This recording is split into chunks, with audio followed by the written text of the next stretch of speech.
Hello, everyone, and thank you for joining us. I have just a couple of housekeeping remarks before we begin. We take your privacy rights seriously. By attending this event or participating in the Q&A session, you are allowing us to contact you for follow-up. You may ask questions via the Q&A tab on your dashboard at any time, and if you need technical assistance, please use the chat tab. I wanted to introduce our speaker for the session, Banal Lakhani, who is a scientist at DILIsym Division of Simulations Plus, and he'll be assessing the potential for hepatotoxicity for combination therapy of Valproate and CBD using quantitative systems toxicology.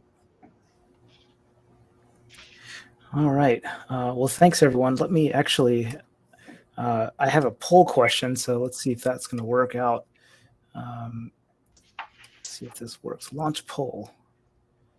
So just on the talk that Elizabeth was so kindly to introduce me with, there's a couple of cool keywords and things. Just wanted to know what kind of captured your attention that you were excited to see in a few minutes. Let's see, I'm not sure. Oh, we do have a few people that have attended. So, okay. Yeah, looks like a lot of people are excited for QST and above. So yeah, let's get this show on the road indeed. So as you can tell, we're going to be discussing concomitant dosing of. So this is a product by a client of ours that came by.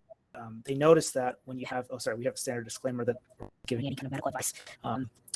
So the motivation is that when you give patients with seizure syndromes or diseases that have seizures, Valproate is a common treatment, and so is CBD. But when you kind of give them together, there's elevations of ALT elevation, and elevations indicate a little bit of injury to the liver or some amount of cell death. And so if it's too high and high for too long, it can indicate severe, significant liver injury or damage. But it's not always a red flag. It's just sort of a warning marker, a very common biomarker for liver injury. So if you give them separately, there's some incidences of ALT elevations, but when you give them together, there's sort of an increased amount of ALT elevation. So the hypothesis was maybe if you give, maybe Valproate and CBD both have the same mechanism of toxicity. They both inhibit mitochondrial respiration. And so when you give them together, there's sort of an additive or maybe synergistic effect when both doses or both compounds are on board. And so if both are on board, they're both affecting the same toxicity mechanism. That explains why you have this higher incidence of ALT elevation when you give both versus just each or either individually. So to help us figure that out, we use our flagship software, DILIsym. This is a quantitative systems toxicology model. And so what it does is it sort of takes into account three different. First one is exposure. So how much of the compound is actually getting into the liver, or how much is the liver actually, what concentrations of the compound is the liver seeing. So that's one bit of information, and we use GastroPlus, our sister division's flagship software, to help us understand that, and we'll get to that in a little bit. The second big piece of information are the mechanisms. So there are three major mechanisms of liver toxicity that we have in DILIsym, and these account for the vast majority of cases of observed DILI. And so one of them is bile acid transporter inhibition, that's kind of highlighted in green. The next one is mitochondrial respiration. And the third is reactive oxygen stress or reactive nitrogen stress generation. And so any of these three mechanisms can cause liver injury. And what we do is we have sort of a set array of assays that we contract out to our, to get measurements, or we can ask the client for their data if they have it, and use that to parameterize our model. And the last big thing is patient variability. So we have a baseline human SymPops of a single person, but when we vary some of these parameters, we can actually simulate what multiple different simulated individuals, what we call a simulated population or SymPops. So that gives us a bigger and broader picture. So taking these three things we can get an output of simulated frequency and severity of ALT liver injury or ALT elevation. A lot of other outputs as well, but this is sort of the main top of the line sort of clinical output that we tend to look at. And you'll see some of those more exciting outputs in a bit. So the first part, the exposure. So how much of the compound, each of these two compounds actually, is getting into the liver. And so on the left-hand side, I'll show the Valproate model results. And so we built all of these models in GastroPlus, which is a fantastic software for us, very clearly in-house. It's our sister division's, big piece of software. And we actually were thankful to have it on board for the CBD modeling. And I'll get to that in just a second. But for Valproate, what I kind of want to highlight here is the black data points are from observed clinical data. And the red thin spaghetti lines are individual patients that were simulated, again, in GastroPlus.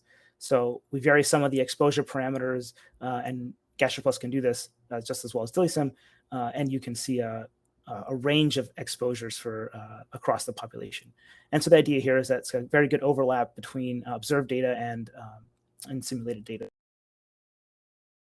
PK model matches sort of clinical observations. CBD is a bit more complicated, firstly because it's got a lot of metabolites, and it's not entirely clear what the metabolic pathways are for each for CBD, the parent, and into its own metabolites. So the three major ones are kind of highlighted here: 7-hydroxy, 6-hydroxy, and 7-carboxy. These three we had data from the client, and this framework of CBD first in parallel, kind of going into the hydroxylation. Oh my gosh, I'm so bad at organic chem. Adding the hydroxy group, and then subsequently the 7-hydroxy being converted to a carboxy compound or group. This is sort of our best guess. It's a viable framework for CBD metabolism, but there are a lot of other frameworks, and it's not entirely clear what the true one is. And so this framework that we're showing here best fit the data that we had, exposure data that we had. The little orange Pac-Man kind of symbols here just indicate like enzymatic transition. So CBD is enzymatically cleared or transformed into 7-hydroxy and then enzymatically again. And then this is sort of a linear clearance term here. This is so these other three plots kind of show the same kind of thing that we show on the left-hand side for Valproate. Exposure of each of the parent compound, CBD on the top right, and two of the metabolites on the bottom. Again, simulation results are in red, and the black data points are for observed clinical data. So we have very good fit. The reason I'm not showing the 6-hydroxy is because the exposure for this compound was very, very low, and so we don't think it plays a major role downstream. One kind of very important thing to note here, and this is where GastroPlus was really helpful, is you can see that the sort of peaks are a little bit on and off. Right? There's a very high peak followed by a lower peak, high peak. So these Cmaxes are the result of food effect. And so if CBD is taken with a meal, it has a 5 times higher exposure than if CBD is taken fasted. And this is also studied and well known. And so GastroPlus is actually able to capture that food effect, and it was necessary in order to generate this kind of a exposure information, which is what happens if a person is taking CBD twice a day, before a meal and after a meal twice a day. So we would need to be able to alternate fasted or fed, fasted conditions, and GastroPlus is able to do all of that, as well as model it with an enzymatic clearance for each or transformation across each of these stages. So super grateful, and this project was only, I think, really capable or doable because of GastroPlus really.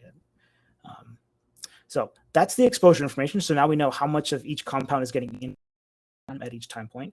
And the next is how much damage does that compound cause to hepatocytes? And so for that, we turn to some in vitro assays. For Valproate, CBD, and 2 of the metabolites, this is the 7-carboxy and 7-hydroxy, we collected information about them, about how well or how much they produce each of the mechanisms. So does each of those chemical species produce oxidative stress? Do they cause mitochondrial dysfunction? And do they inhibit bile acid transporters? Again, we avoided the 6-hydroxy because it had such low exposure. 7-carboxy had the highest exposure, actually. And so these 2 metabolites plus the parent are what we are interested in. as far as CBD goes. And so here's an example on the bottom left for valproate. This is a seahorse assay measuring, sort of assessing mitochondrial toxicity. The slight increase here in oxygen consumption rate indicates that there might be some proton pump uncoupling. You can membrane uncoupling, and so increase the oxygen consumption of the hepatocytes that might lead to injury. And then for another example for the oxidative stress, here's the parent compound CBD, and you can see as constant exposure of hepatocytes or HepG2 cells is increased, you do see an increase in oxidative stress as well. And so these are just two examples of how we collect those assays.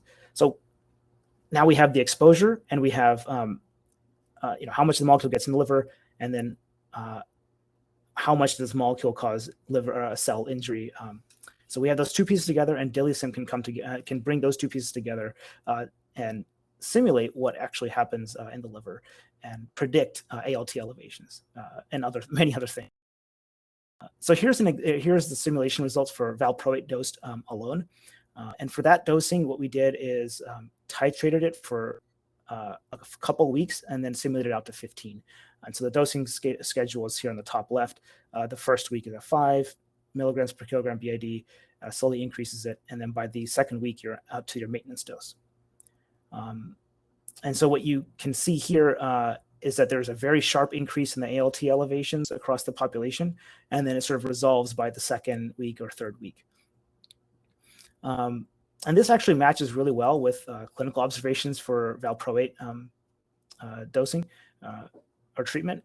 And it's that there is an ALT elevation. It's short-lived, though. Essentially what happens, and we did this in our simulations here, is you need to have mitochondrial biogenesis. So when the mitochondria get injured, as with valproate's major mechanism of toxicity, it causes injury to the mitochondria. Mitochondria can adapt. They can replicate and undergo biogenesis, which is just doubling. It's kind of what happens when mitochondria also replicate and go through biogenesis. So you have more energy to spend, or the muscle cells can spend more energy. So when you have that physiological consideration on board, mitochondrial biogenesis, you see that adaptation kind of kicks in for that, and the ALT elevations kind of go back to normal levels up with continued dosing. So the drug was not taken off board or anything. And if you count the number of individuals that we simulated that have ALT elevations above this cutoff, you'll see that the frequency, about 10-12%, matches what has been clinically observed. And so all this to say is our valproate model seems great, both on the exposure end and the toxicity side. So DILIsym does a great job of modeling valproate toxicity. And so for CBD, I don't have a figure here, but I'm showing a summary of many different simulations that we ran, again, across all 285 individuals here. So remember, there's a food effect. And so one of the scenarios we simulated was CBD dosed under fasted conditions and also under fed conditions. And so because we wanted to sort of be conservative and test out the worst case scenario, we went forward with the highest dose under the fed conditions. So that would give us the highest exposure of CBD to the liver. And this is really to, again, kind of stress test and test out sort of the quote unquote worst case scenario. Any kind of lower exposure, any lower dosage, or in the fasted condition, we know that there's going to be less exposure and therefore less toxicity than whatever we see with this 12.5 milligrams per kilogram under the fed. The dosing titration is here on the top right. I can answer questions that way about that if you'd like, but I'm just going to move. So again, we didn't really alternate it, even though GastroPlus was able to do that for us. We stuck with entirely fed conditions or fed or fasted, as this top example goes, to sort of be consistent. And as I mentioned before, if you take CBD under the fed condition, you have about 5 times higher exposure than in the fasted. And so the big takeaway here, the results are kind of here on this right column, is that as you increase the exposure, right, you go from fasted to fed, or you increase the doses, or increasing the maintenance dose from here to here and then here to here, you see an increased incidence of ALT elevation, and which means that there's DILIsym predicts an exposure response relationship. And this kind of matches some other clinical information that was also published in a trial of 16 individuals. You did have a number of them with ALT elevations that kind of matched about the same frequency as we simulated in this fed condition. So now the fun thing of dosing both compounds together, the dosing schedule was kind of the same. So for Valproate was the same. It started off titrated within 2 weeks. And then CBD's titration started 2 or 3 weeks after it. You have to count like first week, second week versus time 0, time 3. But a few weeks after Valproate was started, CBD titration began. So that's how we kind of staggered the dosing schedule, and it's pretty similar to how you would how patients would see both drugs in the clinic as well. You start them with one compound and you sort of titrate that up to see any kind of improvement in their symptoms. And if that still doesn't work, maybe bring a second compound on board and begin titrating that one on top of the first one. So it's very carefully kind of done in that sense clinically. And so similarly, we're going to model that here in DILIsym.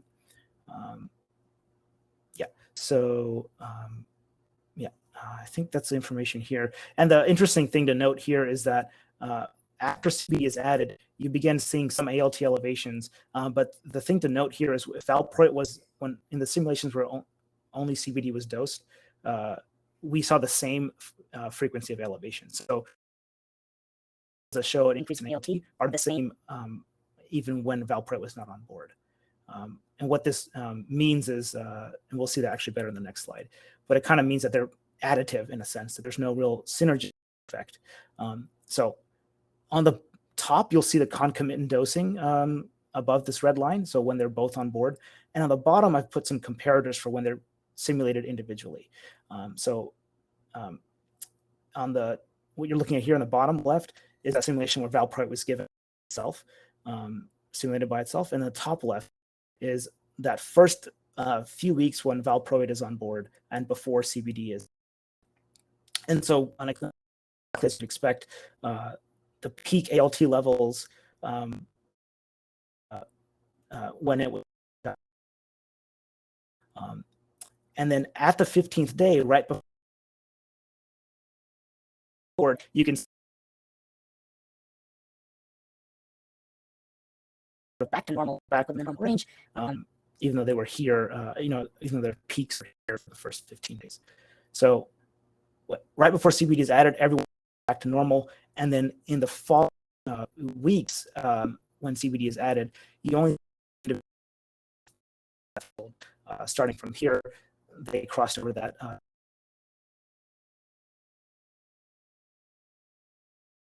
threshold.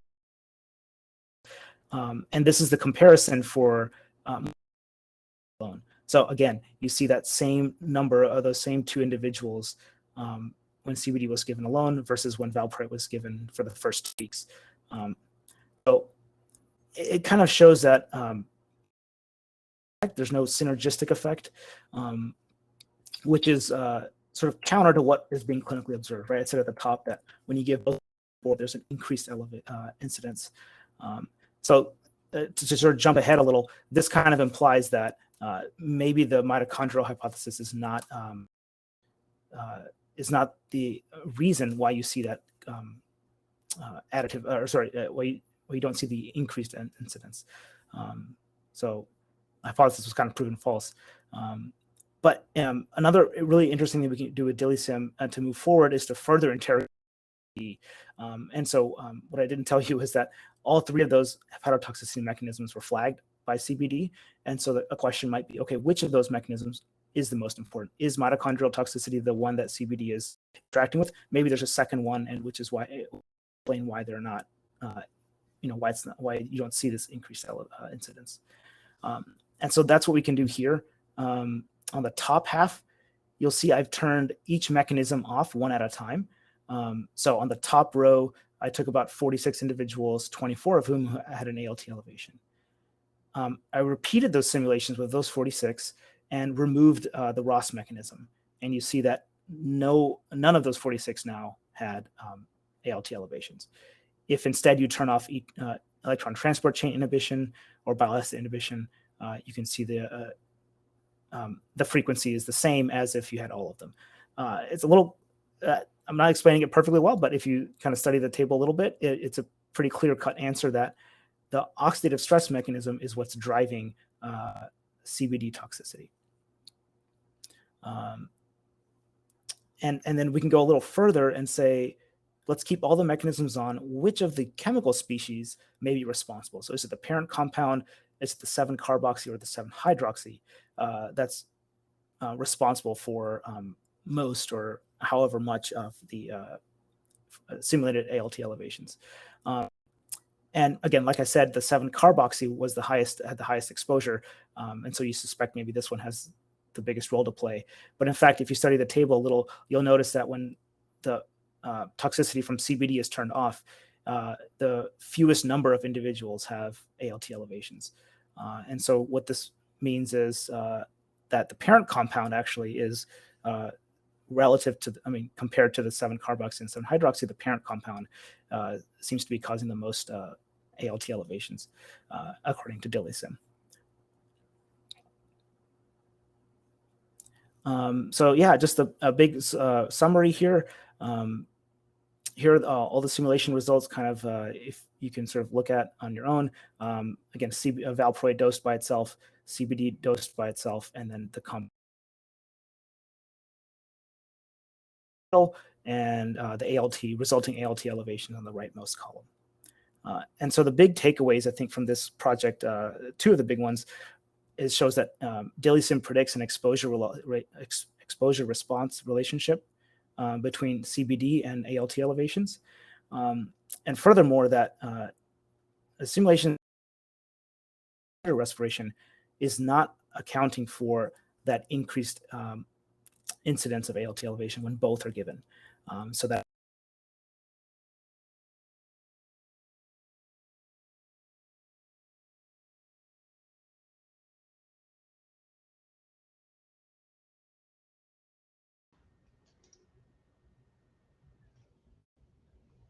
I think we may have lost Vinal, but we'll give him a minute here to maybe call back in.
So I've sent Vinal a message just to let him know that we can't hear him. I'm not sure if he realizes that.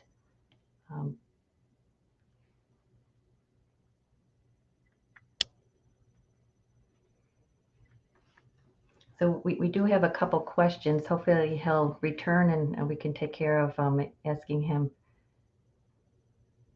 I do see one that was sent early on, and the question is, valproic acid has a nonlinear protein binding. How does this affect the model?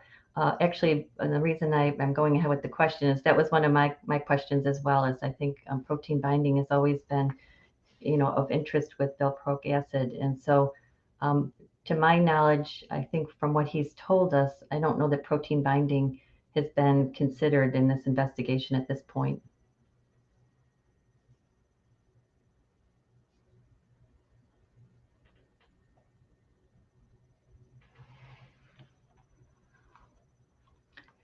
I'm not sure if he's going to come back in before the end of the session. So there are a couple questions, and I guess what I would suggest would be at the end of the entire series of sessions at 2:15, there's a general panel discussion. And at that point, there's plenty of opportunity. There's a whole hour set aside just to do Q&A to talk to any of the speakers who are in this grouping. So if Banal is not able to come back in now, then we can you can catch up with him at that point. And I'm sorry that we aren't able to answer your question right now.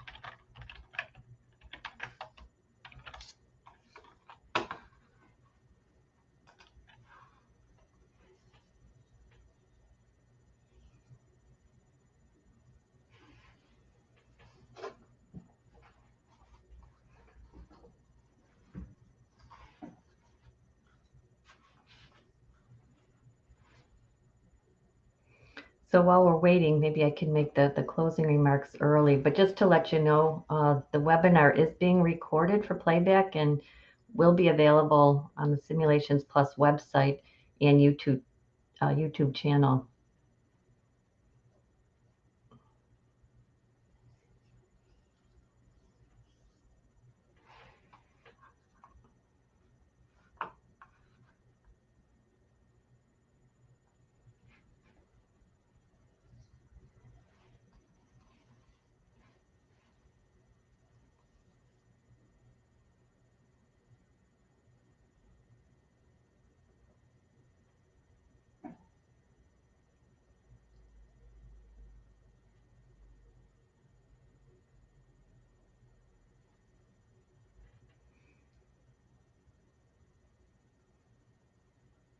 Well, it doesn't seem like Vanilla is going to come back into the session, so I apologize that we weren't able to finish answering questions and kind of hear his conclusions. But I did want to thank everyone for joining, and this would conclude our session. And please head over to the lobby for the next presentation.